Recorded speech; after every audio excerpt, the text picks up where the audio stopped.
কিছু লোক একত্রিত হয়ে কোরআন এবং সুন্নাহ থেকে আলোচনা করে, পর্যালোচনা করে, ইল্লা নাযালাত আলাইহিমুস সাকিনা, ওই জায়গায় আল্লাহ তাআলার শান্তি নাযিল হয়, ওই জায়গার লোকদের মাঝখানে প্রশান্তি বিরাজ করে, ওই জায়গার লোকেরা অন্তরে তৃপ্তি লাভ করে।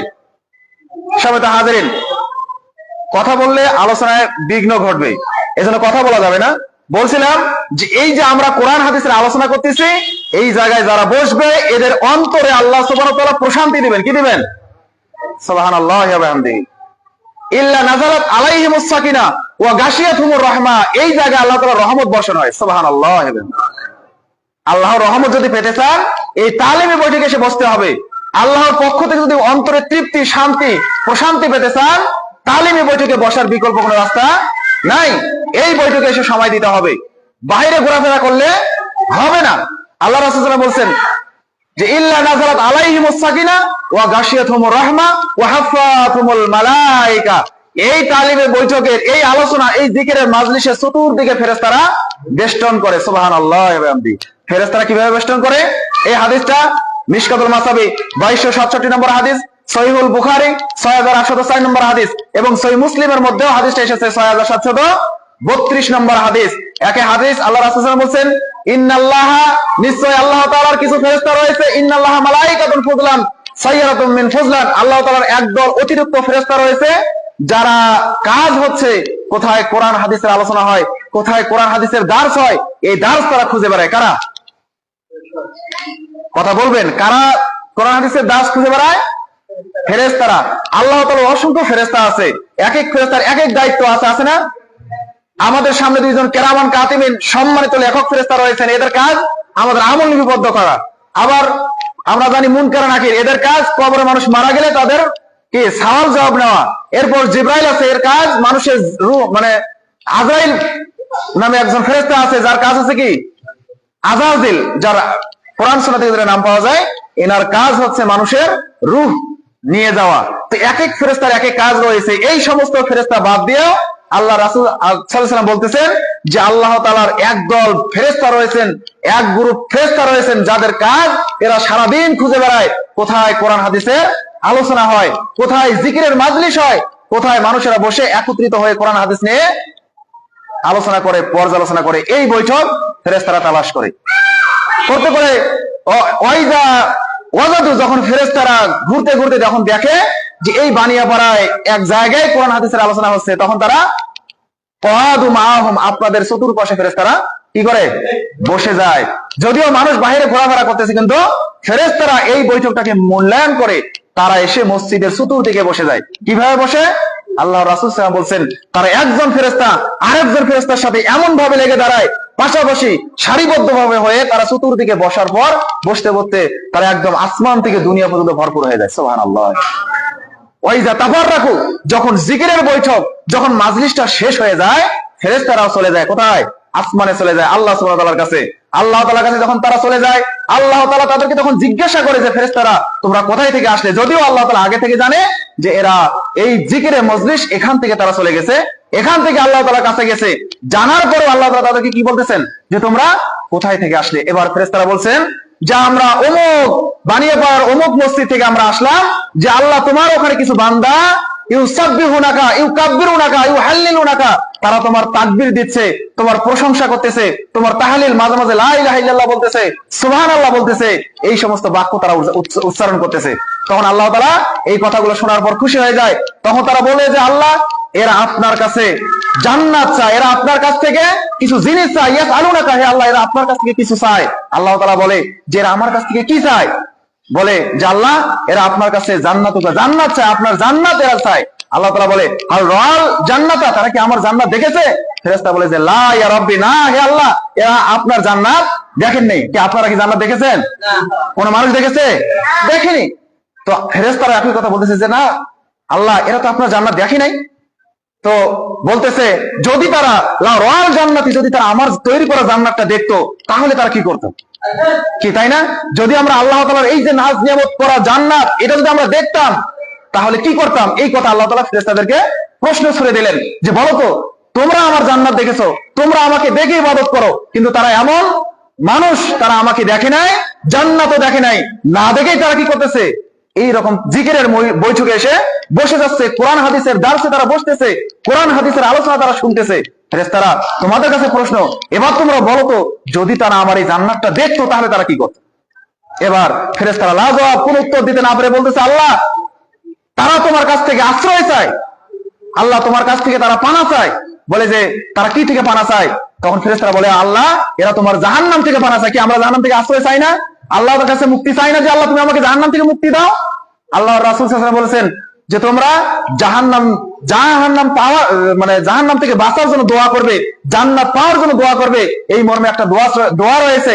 আল্লাহ রাসূল বলেছেন, তোমরা জান্নাত চাইলে 3 বার জান্নাত চাবা, জাহান্নাম থেকে আশ্রয় চাইলে 3 বার জাহান্নাম থেকে আশ্রয় চাবা। এই মর্মে একটা দোয়া আল্লাহ রাসূল থেকে আমরা পাই, আল্লাহুম্মা ইন্নী আসআলুকাল জান্নাতা ওয়া আযিরনি মিনান নার। হে আল্লাহ, তুমি আমাকে জান্নাত দান করো, জাহান্নাম থেকে পরিত্রাণ দান করো। বলেন আমিন। এই দোয়াটা মুখস্থ আছে?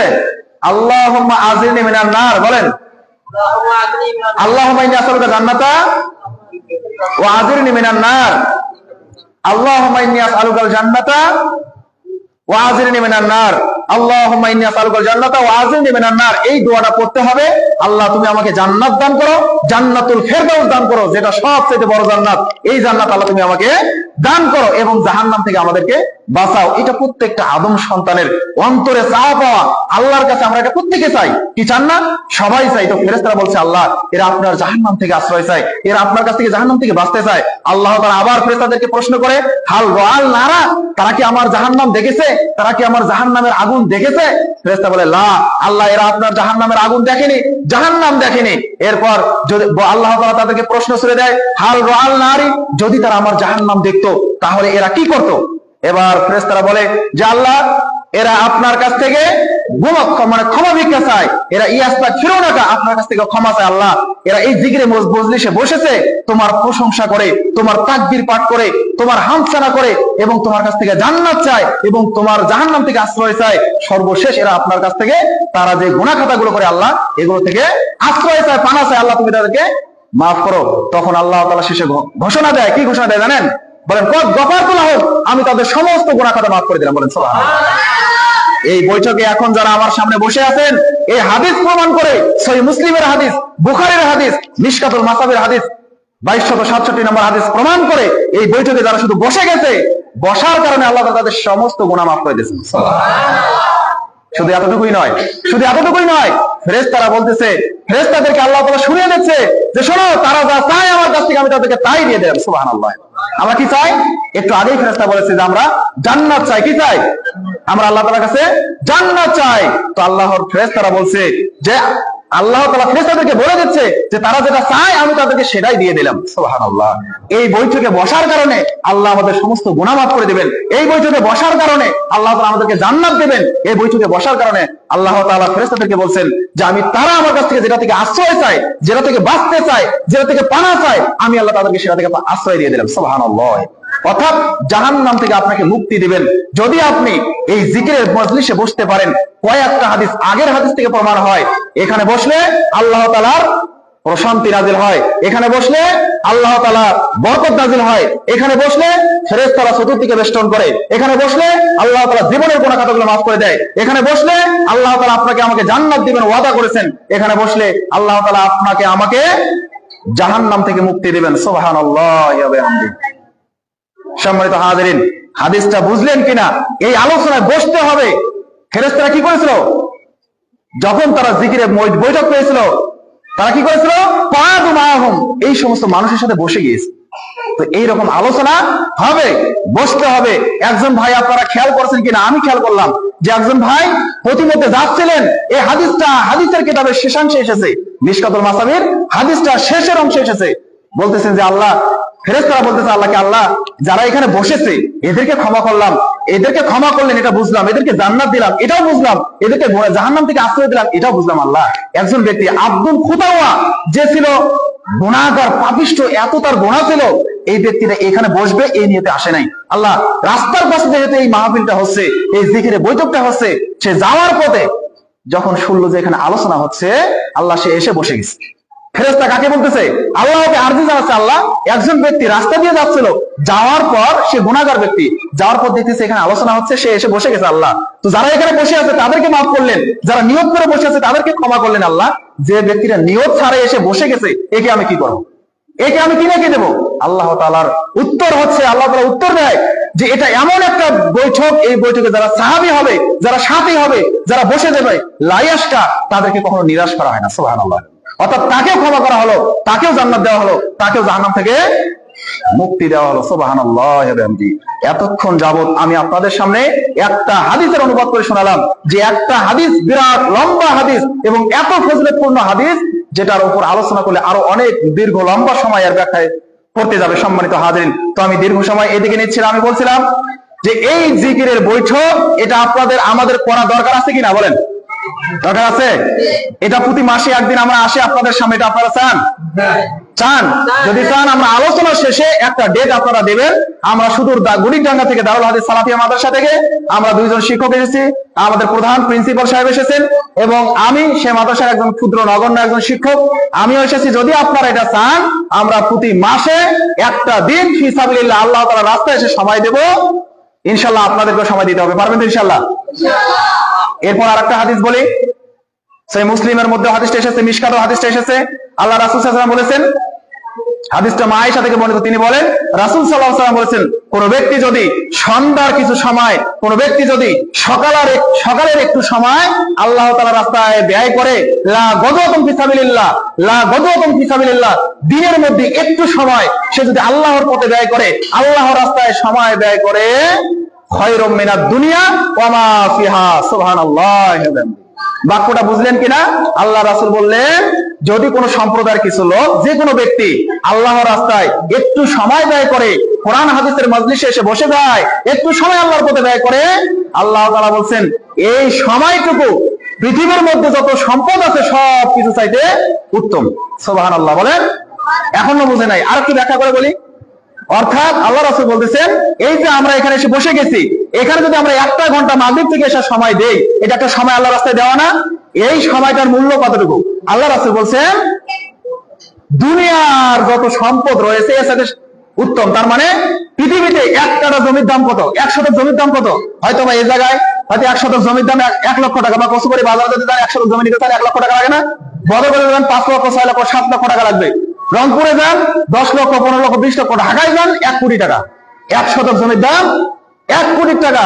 1 শতক জমির দাম 1 কোটি টাকা। 1 শতক জমির মূল্য। আল্লাহ রাসূল বললেন, পৃথিবীতে যত সম্পত্তি আছে, যত জমি জমা আছে, এর চাইতেও বেশি উত্তম হচ্ছে আল্লাহর রাস্তায় কিছু সময় ব্যয় করা। সুবহানাল্লাহ বলেন। তাহলে পৃথিবীতে কত কোটি কোটি সম্পত্তি রয়েছে, এইগুলো সম্পত্তি বিক্রি করলে কত টাকা হবে? তার চাইতে বেশি দান, মানে এইগুলো সম্পত্তি দান করলে যত নেকি হবে, তার চাইতে বেশি নেকি হবে কাদের?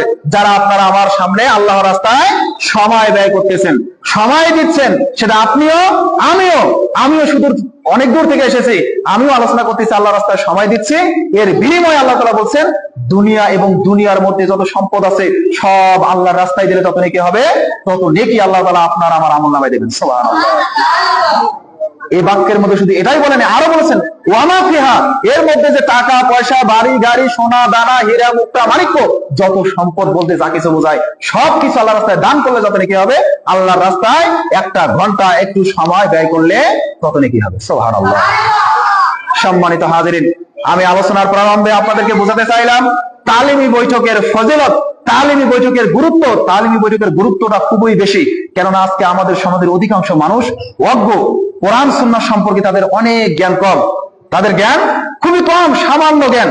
শিরক মানুষ আজকে চেনে না, বেদাত মানুষ আজকে চেনে না, তারপরে হালাল কোনটা চেনে না, হারাম কোনটা চেনে না, আপনার সুন্নত কোনটা চেনে না। এগুলো চেনা অতীব জরুরি। দরকার কি আছে? আছে কি নাই? আছে না? এগুলো জানার একটা মাধ্যম হচ্ছে কোরআন হাদিসের আলোচনা। এই ওয়াজ মাহফিল হয়তো এটা ক্ষণিকের সময়, এটাতেও ওই একই ফজিলতের কথা বলা হয়েছে যদিও এটা করতে ব্যয়বহুল হয়। একটা বক্তাকে আনতে গেলে 10,000, 20,000, 50,000, 1,00,000 টাকা দেওয়া লাগে। কিন্তু আমরা আপনাদের সামনে এসেছি আল্লাহ তাআলার রাহে এসেছি, ফি সাবিলিল্লাহ, শুধুমাত্র কোরআন সুন্নাহর ফজিলত আপনাদের সামনে শোনাবো। আমরা যাতে ফজিলতের অংশধারী হতে পারি, আপনাদেরকে যাতে জাহান্নামের পথ থেকে জান্নাতের পথে তুলে দিতে পারি, এটাই আমাদের আহ্বান। সম্মানিত হাজিরিন, আজকে অধিকাংশ মানুষ ধোঁকার মধ্যে রয়েছে, অধিকাংশ মানুষ দুনিয়ার মোহের মধ্যে পড়ে রয়েছে। এই সমস্ত পথ ভোলা, দিশেহারা, দিন থেকে দূরে থাকা মানুষগুলোকে, পথ ভোলা মানুষকে সঠিক পথে তুলে দেওয়ার জন্য আজকে আমাদের একটা প্রয়াস। দারুল হাদিস সালাফিয়া মাদ্রাসা কালুপাড়া গড়িরডাঙ্গা এর একটা আমরা দাওয়া বিভাগ শুরু করেছি, যা আমরা এই বিভাগের মাধ্যমে সারা আমাদের অন্তত বদরগঞ্জ উপজেলার প্রত্যেকটা মসজিদের আনাচে কানাচে আমাদের যাওয়ার ইচ্ছা রয়েছে। আমরা যাবো ইনশাআল্লাহ, আল্লাহ যদি আমাদেরকে তৌফিক দেয়। এমন কোন মসজিদ বাদ থাকবে না, কি মাযহাবি কি সালাফি যাই হোক না কেন, প্রত্যেকটা মসজিদে যাব, মানুষকে কোরআন সুন্নাহর দাওয়াত দিব। আমি শুক্রবারেও মাযহাবি এক মসজিদে গিয়েছিলাম, আলোচনা করেছি, আলহামদুলিল্লাহ তারা আলোচনা শুনে খুবই মুগ্ধ, এবং তারাও চায় যে আমরা প্রতি মাসে যাতে আমরা তাদের এলাকায় একদিন করে সময় দেই। সম্মানিত হাজিরিন, তো এই দাওয়াতি কাজের সাথে আপনাকেও থাকতে হবে, দাওয়াত আপনাকেও দিতে হবে, আমাকেও দিতে হবে। কেন? আল্লাহ তাআলা বলছেন, কি বলছেন? ইয়া আইয়ুহার রাসূল বাল্লিগ মা উনজিলা ইলাইকুম মির রাব্বিক, হে নবী, হে রাসূল, তুমি তাবলীগ করো, দাওয়াত দাও, প্রচার করো, কোরআন সুন্নাহর দাওয়াত দাও, মা উনজিলা ইলাইকুম মির রাব্বিক, তোমার রবের পক্ষ থেকে তোমার উপরে যেটা নাযিল হয়েছে। আল্লাহ তাআলাকে স্বয়ং তার রাসূলকে দাওয়াত দিতে বলেছেন। দাওয়াতের গুরুত্ব এত বেশি, পৃথিবীতে নবী রাসূলরা দাওয়াত দিতেন, কিন্তু আমাদের আখেরি নবী হযরত মুহাম্মদ সাল্লাল্লাহু আলাইহি ওয়াসাল্লাম আসার পরে আর কোন নবী আসবে না, আর কোন নবী দাওয়াত দিবে না। এখন দাওয়াতি কাজ আপনাকে করতে হবে, দাওয়াতি কাজ আমাকে করতে হবে। এটার থেকে কারো কোনো রেহাই আছে? আল্লাহ রাসূল বলছেন, বাল্লিগু আন্নি ওয়ালাউ আয়াত, আমার পক্ষ থেকে যদি একটা আয়াত, একটা হাদিস তোমাদের মুখস্থ থাকে, একটা বিষয় যদি তোমাদের শরীয়তে এলেম থাকে, ওইটাই তোমরা দাওয়াত দাও, ওইটারে তাবলীগ করো, ওইটারে প্রচার করো। এবার বলেন তো, তাবলীগ শুধু আমাকে করতে হবে, শুধু আলেমদেরকে করতে হবে, না সবাইকে করতে হবে? দাওয়াতি কাজ সবাইকে করতে হবে, যেহেতু আল্লাহর নবী আর আসবেন না। এখন এই কাজটা আপনাকে আমাকে করতে হবে। আল্লাহ রাসূল বলেছেন, আল আম্বিয়া আল উলামা ওয়ারাসাতুল আম্বিয়া, আলেমরা হচ্ছে নবীদের ওয়ারিস, উত্তরসূরি। আলেম যার যতটুকু জ্ঞান রয়েছে সে ততটুকু জ্ঞানের আলেম। যে নামাজ সম্পর্কে ভালো জানে, নামাজ এভাবে পড়তে হবে, এটা পড়া সুন্নাত, এটা বিদআত, এইভাবে পড়া যাবে না, এই যে বিস্তারিত নামাজ সম্পর্কে যার জ্ঞান আছে, সে একজন নামাজের আলেম। তার এখন দ্বিতীয় কাজ, ইলম অর্জন করার পর এখন মানুষকে দাওয়াত দিতে হবে, ভাই নামাজ পড়েন, ভাই নামাজ। কেউ যদি তার সামনে ভুল নামাজ পড়ে, তাকে বলতে হবে, ভাই আপনার নামাজটা ভুল হচ্ছে, আপনি শুদ্ধ করে নামাজ আদায় করেন। মানে যার যতটুকু জ্ঞান আছে সেই পরিমাণ জ্ঞান দিয়ে মানুষকে দাওয়াত দিতে হবে। তো এখন আপনারা কি বুঝতে পারলেন দাওয়াতের গুরুত্ব আছে কিনা? দাওয়াতের গুরুত্ব অবশ্যই আছে, অবশ্যই দাওয়াত আপনাকে দিতে হবে, আমাকে দিতে হবে, ইলম আপনাকে অর্জন করতে হবে, আমাকে অর্জন করতে হবে। এবার চলে আসি মূল বিষয়। এতক্ষণ যাবত আপনাকে আমি দাওয়াতের গুরুত্ব, তালিমি বৈঠকে বসার গুরুত্ব এবং এটা তালিম করার গুরুত্ব সম্পর্কে আলোচনা করলাম। এই পর্যায়ে আমি আপনাদের সামনে বলতে চাবো বিদ্যা সম্পর্কে কিছু আলোচনা করার। ইলম শব্দের অর্থ হচ্ছে জ্ঞান বা বিদ্যা। বিদ্যা সম্পর্কে আল্লাহ তাআলা কোরআনুল কারীমের মধ্যে সূরাতুল আলাক, কি সূরা? আল্লাহ তাআলা প্রথম যে সূরা নাযিল করেছেন তার নাম কি বলেন তো? কি অনেকে জানেন, জানেন না? সূরা আলাকের 5টা আয়াত নাযিল করেছেন, মুখস্থ করে নেন। আল্লাহ তাআলা প্রথম কি আয়াত নাযিল করেছেন? সূরা আলাকের 5টা আয়াত।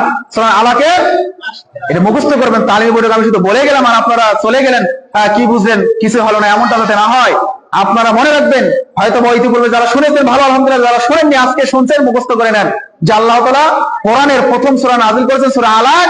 এই আলাকের প্রথম 5টা আয়াত, কয়টা? প্রথম শব্দ ইকরা।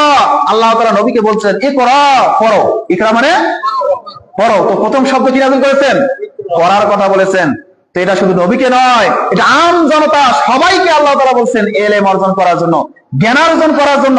আর মানে আলাদটাই প্রমাণ দেয়, কেননা আল্লাহ নবীর উপরে যখন এই আয়াতটা নাযিল হয় তখন আল্লাহ নবীর বয়স কত ছিল জানেন না? নবুয়ত রিসালাতের দায়িত্ব কখন পেয়েছেন? 40 বছর বয়সে। কত বছর বয়সে? 40 বছর বয়সে আল্লাহ তাআলা নবীকে বলছেন ইকরা, পড়ো, পড়তে হবে।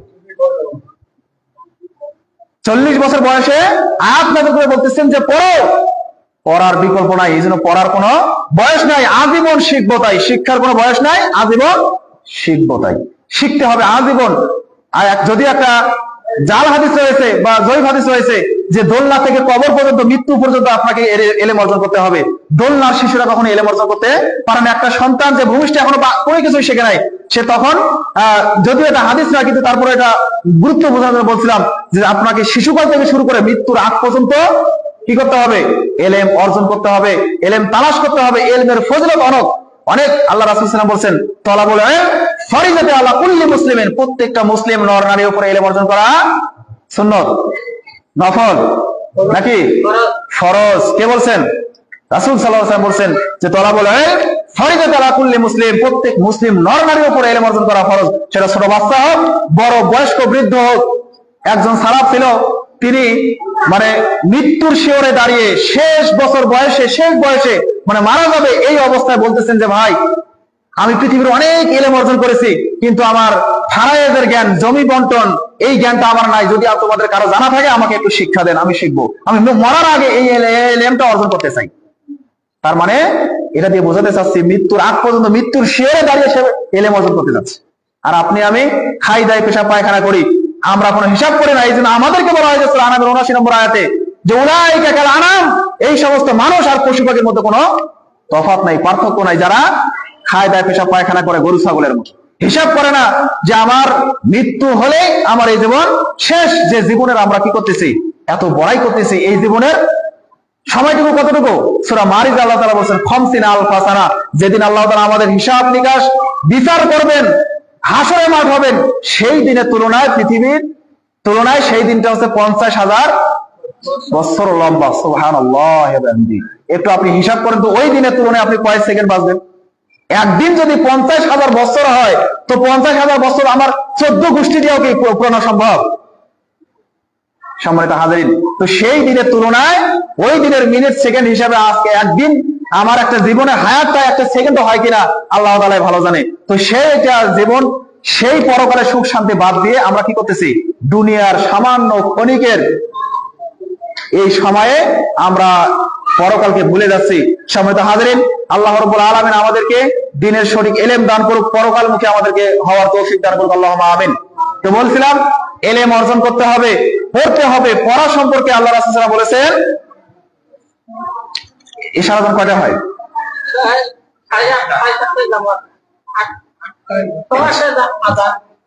আমি 30 পর্যন্ত চালাই নাকি? তো বলছিলাম এশার পর্যন্ত থাকা যাবে তো ইনশাআল্লাহ? না সমস্যা হবে? না, আমাদের কোনো সমস্যা। আমরা ফি সাবিলিল্লাহ আল্লাহর রাস্তায় এসেছি, আপনাদের সামনে এশার পর্যন্ত থাকবো। মহিলা মা বোনেরা যারা আলোচনা শুনতেছেন, মাইকে যারা আলোচনা শুনতেছেন, সবাই শুনবেন, উপকৃত হবেন ইনশাআল্লাহ। তো বলছিলাম যে পড়তে হবে। পড়ার সম্পর্কে আল্লাহ তাআলা সূরা আলাক নাযিল করে আল্লাহ নবীকে বলছেন, ইকরা বিসমি রাব্বিকাল্লাযী খালাক। এরপর বলছে, হে নবী তুমি পড়ো, তোমার রব যিনি তোমাকে সৃষ্টি করেছেন তার সম্পর্কে ইলম অর্জন করো। তাহলে প্রথমে বললেন পড়ার কথা, দ্বিতীয়তে বললেন পড়া আগে হতে হবে আল্লাহ সম্পর্কে। কার সম্পর্কে? জানতে আগে হবে আল্লাহ সম্পর্কে। এই কথা আল্লাহ তাআলা সূরা মুহাম্মাদের 19 নম্বর আয়াতে বলছেন, ফাআলাম আন্নাহু লা ইলাহা ইল্লাল্লাহ। সূরা মুহাম্মাদের 19 নম্বর আয়াতে বলছেন, ফাআলাম, জেনে নাও, লা ইলাহা ইল্লাল্লাহ, আল্লাহ ছাড়া সত্য কোনো মাবুদ নেই, আল্লাহ ছাড়া হক কোনো উপাস্য নেই, আল্লাহ ছাড়া অন্য কোনো মাবুদ আমাদের নেই। এই ইলমটা, তাওহীদের ইলমটা আগে আমাদেরকে অর্জন করতে হবে, এই ইলমটা আগে জানতে হবে।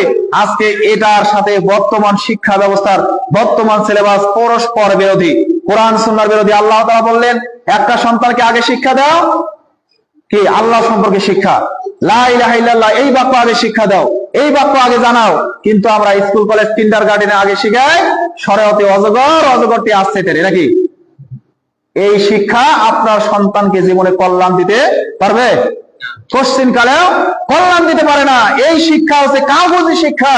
এই শিক্ষা আপনার পৃথিবীতে হয়তোবা সামান্য কিছু উপকার করতে পারে, কিন্তু পরকালে কোনো উপকার করবে না। কিন্তু আমরা যে সিলেবাসে বাচ্চাদেরকে সুশিক্ষায় শিক্ষিত করতেছি, এই শিক্ষায় সে দুনিয়াতে লাভবান হবে, পরকালে লাভবান হবে ইনশাআল্লাহ।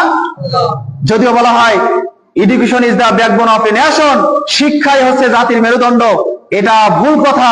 শিক্ষা কখনো জাতির মেরুদণ্ড হতে পারে না, সুশিক্ষাই হচ্ছে জাতির মেরুদণ্ড, সুশিক্ষায় জাতির মেরুদণ্ড। আমরা অনেকে মনে করতে পারি যে আল্লাহ নবী সাল্লাল্লাহু আলাইহি ওয়াসাল্লাম হয়তোবা দ্বীনের দাওয়াত দিয়েছেন, এই কথাটা আপনার ভুল। হয়তো আপনারা মনে করেন আল্লাহ নবী সাল্লাল্লাহু আলাইহি ওয়াসাল্লাম রোজা থাকার দাওয়াত দিয়েছেন, এটা ভুল কথা, এটা ভুল সিদ্ধান্ত। হয়তো মনে করেন আল্লাহ রাসূল সাল্লাল্লাহু আলাইহি ওয়াসাল্লাম নামাজ পড়ার দাওয়াত দিয়েছেন, এটা ভুল কথা। সঠিক কথা কি?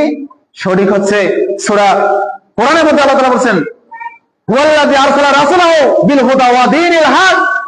আল্লাহ রাব্বুল আলামিন তার নবীকে প্রেরণ করেছেন সত্য দিন সহকারে। লিইউযহিরাহু আলা দীনি কুল্লিহি, পৃথিবীতে যত ধর্ম আছে, যত জীবন ব্যবস্থা আছে, সব জীবন ব্যবস্থার উপরে, সব ধর্মের উপরে, সব দিনের উপরে, দ্বীনে হককে প্রতিষ্ঠিত করার জন্য আল্লাহ তাআলা তার নবীকে প্রেরণ করেছে। মানে কথা বুঝতে পারলাম কিনা? শুধু ধর্মের দাওয়াত আল্লাহ নবী দেয় নাই, সঠিক ধর্মের দাওয়াত দিয়েছেন। শুধু সালাতের দাওয়াত দিয়ে নাই, সঠিক সালাতের দাওয়াত দিয়েছেন। শুধু রোজার দাওয়াত দিয়ে নাই, সঠিক রোজার দাওয়াত দিয়েছেন। কেননা রোজা হিন্দুরাও থাকে, উপবাস হিন্দুরাও থাকে, নামাজ উপাসনা হিন্দুরাও করে, অন্য অন্য ধর্মের লোকেরাও এগুলো করে। তাদের এই ধর্মের দাওয়াতকে আল্লাহ রাসূল দিয়েছেন। তাহলে কি দাওয়াত দিয়েছেন? সঠিক নামাজের দাওয়াত দিয়েছেন, সঠিক রোজার দাওয়াত দিয়েছেন, সঠিক হজের দাওয়াত দিয়েছেন, সঠিক দ্বীনের দাওয়াত দিয়েছেন। হয়তো বাক্যটা ভুল বুঝবেন না। নামাজ, প্রচলিত যে নামাজগুলো আছে, আজকে কোরআন সুন্নাহর বাইরে যে নামাজগুলো আছে, এই নামাজের দাওয়াত কি আল্লাহ রাসূল দিয়েছেন? পশ্চিমকালে এই নামাজের দাওয়াত তিনি দেন নাই। তিনি সঠিক নামাজের দাওয়াত কোথায় পাবেন? সঠিক নামাজের দাওয়াত কোরআন সুন্নাহ রয়েছে। এখান থেকে এগুলো কোরআন সুন্নাহ যেগুলো রয়েছে, এগুলো দাওয়াত আল্লাহ রাসূল দিয়েছেন। এগুলো দাওয়াত আজকে আপনাকে আমাকে দিতে হবে। সম্মানিত হাজির, তো বলছিলাম ইলম অর্জন করতে হবে, জ্ঞান অর্জন করতে হবে। কেননা সুশিক্ষায় জাতির মেরুদণ্ড যদি হয়, কোরআন সুন্নাহর শিক্ষাই হবে জাতির মেরুদণ্ড। কোরআন সুন্নাহর শিক্ষা ছাড়া জাতি কখনো মেরুদণ্ড হতে পারে? কখনো সুশিক্ষা ছাড়া জাতি কখনো এই শিক্ষা মেরুদণ্ড হতে পারে না। যে শিক্ষা অর্জন করার পর একজন বিসিএস মাস্টার্স ডিগ্রি পাশ করা ব্যক্তি, বিসিএস ক্যাডার পাশ করা ব্যক্তি এসে টাকনুর নিচে প্যান্ট পাজামা পরে, লঙ্গি পরে, অথচ আল্লাহ রাসূল বলেছেন যে 3 শ্রেণীর ব্যক্তির সাথে আল্লাহ তাআলা কথা বলবে না, তাদেরকে আল্লাহ তাআলা পবিত্র করবে না, তাদেরকে আল্লাহ তাআলা তাদের প্রতি দৃষ্টি দিবেন না, তাদেরকে পবিত্র করবেন না। তো এই 3 শ্রেণীর মধ্যে এক শ্রেণী হচ্ছে যারা আল মুসবির, যারা টাকনুর নিচে প্যান্ট পাজামা লঙ্গি পরে, এদের সাথে আল্লাহ তাআলা কথা বলবেন না, এদের দিকে দৃষ্টিপাত করবেন না। সম্মানিত হাজির, এদেরকে পবিত্র করবেন না। তো ওরা এটাই জানে না যে টাকনুর নিচে প্যান্ট পরা যাবে কি যাবে না, এই হাদিসটাই তারা জানে না।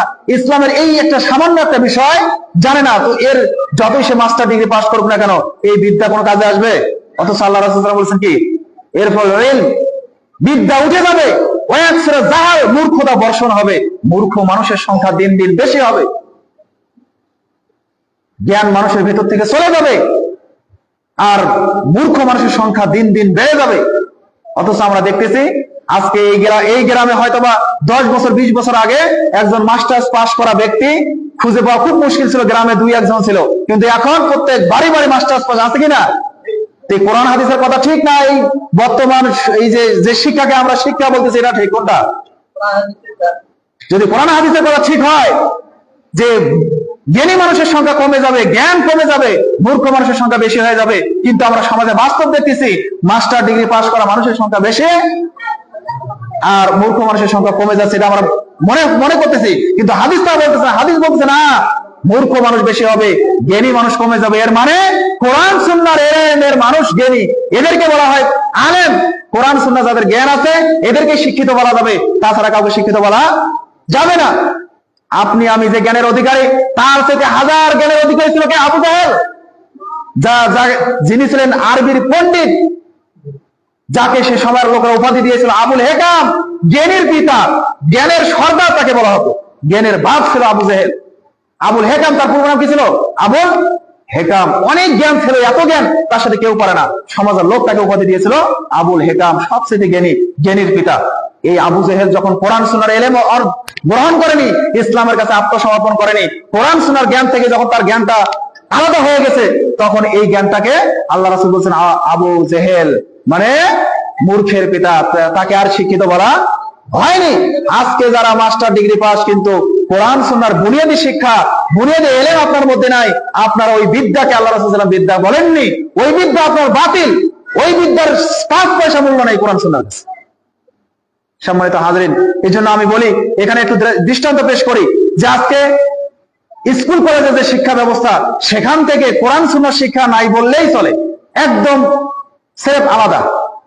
একজন মাস্টার ডিগ্রি পাস করে আসার পর বলে, হুজুর, আফসোস করে, অনেকে আমার কাছে এরকম আফসোস করেছে যে যদি আল্লাহ তাআলা আমাকে যদি এই জ্ঞানটা দিত, যদি আমি আমার পিতার জানাজাটা করতে পারতাম, এটা আমার কত না আফসোস হয়। যদি আমি এই আমার মাস্টার ডিগ্রি এগুলো পড়া বাদ দিয়ে যদি আমি একটু যদি আমার ইসলামিক নলেজ থাকতো, যদি আমি মানুষকে নামাজ পড়াতে পারতাম, নিজে নামাজ পড়তে পারতাম, এরকম অনেকে আফসোস করে। কারণ এই সিলেবাসটা পরস্পর কোরআন সুন্নাহর সাথে সাংঘর্ষিক। তারা যে জ্ঞান অর্জন করেছে, এই জ্ঞানে কোরআন সুন্নাহর কোনো কিছুই পাওয়া যায়। তার মানে জেনারেল যে স্কুল কলেজ গুলো রয়েছে, এগুলো একদম কোরআন সুন্নাহ থেকে অনেক দূরে। এরপর 2 নম্বরে আসে আলিয়া সেকশন, যে মাদ্রাসাগুলো, দাখিল মাদ্রাসা, কওমি মাদ্রাসা, কামিল মাদ্রাসাগুলো আছে না, এই মাদ্রাসা আবার কি সমস্যা? এই মাদ্রাসার সমস্যা হচ্ছে, এটা হচ্ছে একটা মাযহাবী মাদ্রাসা। এখানে ফিকহের যাবতীয় জ্ঞান দেওয়া হয়, কিন্তু হুবহু বুখারী, মুসলিম, আবু দাউদ, তিরমিজি, কোরআন হাদিসের হুবহু জ্ঞান দেওয়া হয় না। এই শিক্ষায় শিক্ষিত হয়ে অনেক আলেম, যাদেরকে আমরা আলেম বলি, কামিল পাস, মুখে দাড়ি নাই, আছে কি নাই? কামিল পাস মাওলানা, মুখে দাড়ি নাই, অনেকে নামাজ পড়ে না, আছে কিনা? আপনাদের এলাকাতেও আছে মনে হয়, নামাজ পড়ে না। তো যে এলেম অর্জন করে সে নিজে উপকৃত হতে পারে না, ওই এলেমকে আল্লাহ রাসূল সাল্লাল্লাহু আলাইহি ওয়াসাল্লাম এলেম বলেননি। আল্লাহ রাসূল বলছেন যে এলেম হচ্ছে ওইটা যেটা সে নিজেও শিখবে, নিজে উপকৃত হবে, মানুষকে উপকৃত করবে। সে কামিল পাস করার পর নিজে দাঁড়িয়ে রাখে নাই, কামিল পাস করার পর 5 ওয়াক্ত নামাজ পড়ে না, কামিল পাস করার পর সে যাবতীয় হালাল হারাম কোনো বাস বিচার করে না, তাহলে ওকে আলেম বলা যাবে? ওই শিক্ষাকে শিক্ষিত বলা যাবে? বলা যাবে না। আর একটা নজির আপনাকে দিলে হয়তো বা বুঝবেন। আপনাদের এলাকারই একজন সন্তান, নাম বললে কেমন জানি হয়, তারপরেও বলি যে আমি তাকে উস্তাদ মনে করি, মোহাম্মদ আতিকুর রহমান। তিনি বলেছেন যে আমি কামিল পাস করার পর 12 বছর হানাফিদের মসজিদে ইমামতি করেছি, এক যুগ আমার জীবন থেকে আমি কাটিয়েছি, আমি দিনের সঠিক এলেম পাইনি, বুঝি নাই। জীবন্ত একজন ব্যক্তি, যাকে জিজ্ঞেস করবেন, অনেক মসজিদে তিনি এই কথা বলেছেন যে আমি কামিল পাস করেছি, কামিল পাস করে 12 বছর হানাফিদের মসজিদে ইমামতি করেছি, এবং 12 বছর যাবত আমি কোরআন সুন্নাহ সঠিক বুঝতে পাই নাই। সম্মানিত হাজরিন, তো এই সিলেবাসে আপনার সন্তানকে আপনি কামিল পাস করে এই দাখিল মাদ্রাসায় পড়ান, তাকে কামিল পাস করে আপনি কি করতে পারেন? তার কাছ থেকে কি আশা করতে পারেন? কিছুই পাবেন। আর একটা যেটা আমাদের সমাজে রয়েছে, কওমি সেকশন। এই কওমি মাদ্রাসার কথা একটু বলি। কওমি মাদ্রাসা যারা আছে, এরা আবার দাওরা পাস করার পরে এসে আফসোস করে যে হুজুর, ইংরেজিটা জানি না, হুজুর আমাদের এখানে অঙ্ক সম্পর্কে, ইংরেজি সম্পর্কে, আপনার বিজ্ঞান সম্পর্কে, সায়েন্স সম্পর্কে এগুলো কোনো ধারণা দেওয়া হয় না। 3টা শিক্ষার কথা বললাম, 3টা 3 মুখী, একটার সাথে আরেকটা কোনো মিল আছে? কোনো মিল নাই। সম্মানিত হাজরিন, এটা কেমন হয় আপনাদের কাছ থেকে মতামত, যদি এই 3টা শিক্ষাকে সমন্বয় করে একটা শিক্ষা ব্যবস্থা চালু করা হয়, এটা কেমন হয় বলেন তো? কেমন হবে? একটা সন্তান 3টা শিক্ষা অর্জন করবে, তাতে কেমন হয়? এটা আপনাদের মতামত কেমন হয়? ভালো হয় না? একটা সন্তান যদি মাস্টার্সও পাস করে, একটা সন্তান যদি কামিলও পাস করে, একটা সন্তান যদি হাফেজও হয়, একটা সন্তান যদি দাওরাও পাস করে, 4টে সেকশনে সে যদি পড়তে পারে, এটা কেমন হয়? ভালো হয় না? তো এরকম প্রতিষ্ঠান পাইলে আপনাদের সন্তানকে পড়াবেন তো ইনশাআল্লাহ? কি পড়ানো যাবে এরকম প্রতিষ্ঠানে? এইরকমই একটা প্রতিষ্ঠান আমরা আপনাদের কালোপাড়া গুড়িরডাঙ্গা দারুল হাদিস সালাফিয়া মাদ্রাসায় স্থাপন করেছি, যে এইরকম একটা সিলেবাস এই প্রতিষ্ঠানের হাদিস ফাউন্ডেশন শিক্ষা বোর্ড, এই বোর্ডের আওতায় সারা বাংলাদেশের শতাধিক প্রতিষ্ঠান রয়েছে। এই বোর্ডের কারিকুলাম হচ্ছে জেনারেল থেকে বাংলা, ইংরেজি, আরবি, অঙ্ক, সায়েন্স এগুলো নেওয়া হয়েছে। দাখিল মাদ্রাসা থেকে আব্দুল আরবি, আরবি সাহিত্য নেওয়া হয়েছে, শেখার কিছু বই নেওয়া হয়েছে। এরপর কওমি থেকে ব্যাকরণিক যে সিস্টেম, যে বইগুলো আছে এগুলো নেওয়া হয়েছে। নেওয়ার পর 3 প্রতিষ্ঠানের 3মুখী শিক্ষাকে একমুখী শিক্ষায় পরিণত করা হয়েছে, মধ্যমপন্থী শিক্ষা। এখানে একটা বাচ্চা যদি আপনি দেন, সে হাফেজ হতে পারবে, হাফেজের পর দাওরা পাস করবে, দাওরার পর পরে সে আলিম পাস করবে, আলিমের পর এবার এই বাচ্চাটাকে আপনি চাইলে কামিলে পড়াতে পারবেন, মানে ফাজিলে পড়ার পর কামিল পাস করাতে পারবেন। চাইলে আপনি তাকে আলিম পাস করার পর তাকে বিশ্ববিদ্যালয়ে পড়াতে পারবেন, বিশ্ববিদ্যালয় থেকে সে মাস্টার ডিগ্রি, বিসিএস ক্যাডার অর্জন করতে পারবে। চাইলে আপনি তারপরে তাকে ডাক্তার বানাতে পারবেন, তাকে ম্যাজিস্ট্রেট বানাতে পারবেন, তাকে ইঞ্জিনিয়ার বানাতে পারবেন। এমন একটা সিলেবাস, আমরা এই সিলেবাসের আলোকে গোটা রংপুর জেলার মধ্যে একটাই, এই হাদিস ফাউন্ডেশনের শিক্ষা বোর্ডের একটাই মাত্র মাদ্রাসা, সেটা হচ্ছে কালোপাড়া গুড়িরডাঙ্গা দারুল হাদিস সালাফিয়া মাদ্রাসা। বলেন মাদ্রাসার নাম কি বলেন তো? দারুল হাদিস সালাফিয়া মাদ্রাসা। এটা রয়েছে কালোপাড়া গুড়িরডাঙ্গা। এখানে ছেলে মেয়ে 2টা সেকশন রয়েছে। আমাদের ইচ্ছা হচ্ছে একটা বাচ্চাকে আমরা বাংলা শিক্ষা দেব, ইংরেজি শিক্ষা দেব, আরবি শিক্ষা দেব, সায়েন্স শিক্ষা দেব, সব নলেজ যাতে তার মধ্যে থাকে, ওই বাচ্চাটা যাতে মাস্টার্স পাস করতে পারে। যেমন আমাদের বর্তমান যিনি প্রিন্সিপাল, আমার এই কিছুক্ষণ পরে আপনাদের সামনে আলোচনা নিয়ে আসবেন, তার সম্পর্কে বলি, তিনি একাধারে কওমি থেকে দাওরা পাস করেছেন, তিনি 2 নম্বরে জেনারেল থেকে মাস্টার্স করেছেন, 3 নম্বরে কামিল থেকে কামিল পাস করেছেন। তিনটাই সম্ভব। কি বললাম? তিনটাই তিনি করেছেন। যদিও তার সৌভাগ্য হয়নি হাফেজ হওয়া, আর এই জ্ঞানটা যদি তার থাকতো এটাও সে অর্জন করতে পারতো। তো যাই হোক, তিনটাই তার আছে। দাওরা সার্টিফিকেট তার রয়েছে, কামিলের সার্টিফিকেট রয়েছে, মাস্টার্সের সার্টিফিকেট আছে। সম্মানিত হাজরিন, আপনার সন্তানটাকে যদি আপনি আমাদের মাদ্রাসায় দেন, আমরা ওয়াদাবদ্ধ এই সন্তানটাকে আমরা 3মুখী শিক্ষা দেব, 4মুখী শিক্ষা দেব। সব শিক্ষা যাতে তার মধ্যে থাকে, সে যাতে আর আফসোস না করতে পারে যে আমার বাংলাটা জানা হয় নাই, আমি আরবিটা বেশি বুঝি না, আমি ইংরেজিটা বেশি বুঝি না, আমার বিজ্ঞান জানা হয় নাই, এরকম ঘাটতি যাতে সে অনুভব না করে, এই জন্য এই বোর্ড গঠন করা হয়েছে। এই বোর্ডের আওতায় আমাদের এই প্রতিষ্ঠান চলছে। আপনারা এই প্রতিষ্ঠানে সহযোগিতা করবেন, এই প্রতিষ্ঠানে আপনারা সহযোগিতার হাত বাড়িয়ে দেবেন, সহযোগিতা করবেন। এই যে অনেকগুলো বাচ্চা রয়েছে, সন্তান রয়েছে আমাদের প্রতিষ্ঠানে, যদিও প্রায় 100 কিছু কম ছাত্র রয়েছে, তো আরো আমরা চাই যে এখানে উন্নত মানের একটা যেহেতু প্রতিষ্ঠান, এই প্রতিষ্ঠানে শতাধিক 200-300 ছাত্র যাতে এখানে পড়তে পারে, এরকম আমরা ব্যবস্থা করতেছি। কিন্তু এর জন্য আপনাদের কি দরকার? আপনাদের সহযোগিতার দরকার আছে না? আপনাদের সন্তানকে দিবেন, এই সন্তানটাকে আপনি সুশিক্ষায় শিক্ষিত করবেন, আপনি ডাক্তার বানাবেন, বানান। আমাদের মাদ্রাসায় একজন চক্ষু ডাক্তার, তার মেয়েকে তিনি ডাক্তার বানাবেন, তারও মেয়েকে আমাদের মাদ্রাসায় দিয়েছিলেন। কারণ তার ইচ্ছা ছিল যে তার মেয়েটাকে দাখিল পাস করাবে, কোরআন সুন্নাহর মানে মৌলিক জ্ঞানগুলো দেবে, এরপর তাকে কি করবে? ডাক্তারের লাইনে নিয়ে যাবে। কি ডাক্তার লাইনে এসএসসি পাস করার পরে তারপর তো এইদিকে যাইতে হয় নাকি? তার আগে যাইতে হয় কি? হয় না। তো তার আগে তো সব সমান। তো এই সময় ভিত্তিটা যদি তৈরি করে নেন, তাহলে বাকি তার ইনশাআল্লাহ বাকিটা ভালো হবে। সম্মানিত হাজিরিন, তো আলোচনা অনেক করলে তো সারা রাতে খোয়াবে না। যদি আমরা প্রতি মাসে আসবো, আলোচনা আমি এখানে সংক্ষিপ্ত করতেছি।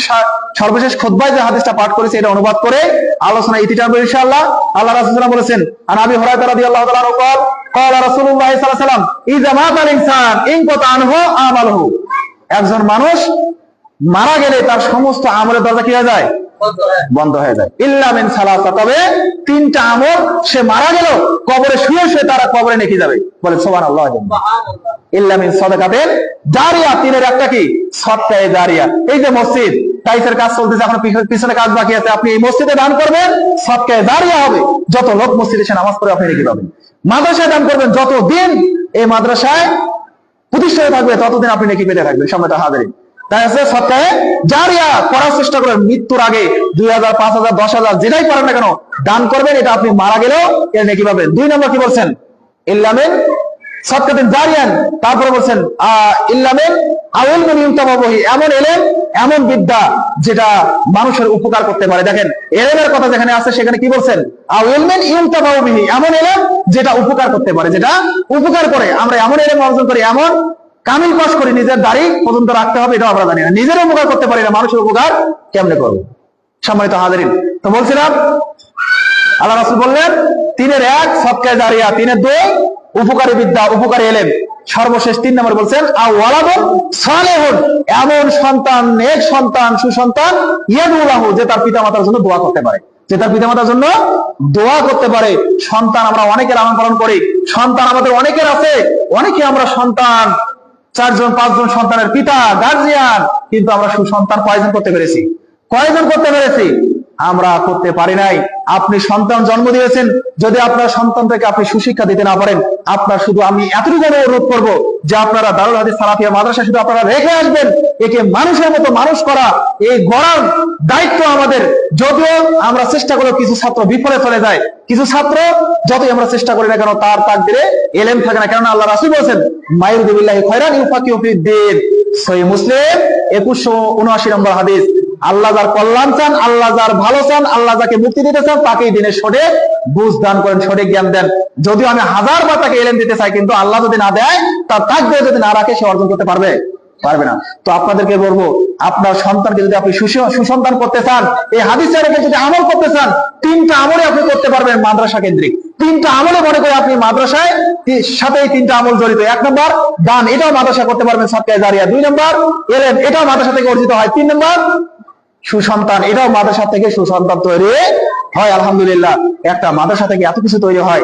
এটাকে ভালো করতে গেলে আপনাকে কি করতে হবে? এই মাদ্রাসার সাথে জড়িত থাকতে হবে। আমরা আলোচনা শেষে 5টা লোক নেব, যে আমাদের এই মাদ্রাসায় অত্র এলাকার মধ্যে 100 জন বিশিষ্ট একটা কমিটি করব, সেখানে 5 জন লোক নেব, আপনাদের মধ্যে থেকে 5 জন আপনারা নাম দেবেন, এই 5 জন আমাদের মাদ্রাসার কমিটির মধ্যে থাকবেন ইনশাআল্লাহ। এই বলে আমি আমার আলোচনা শেষ করতে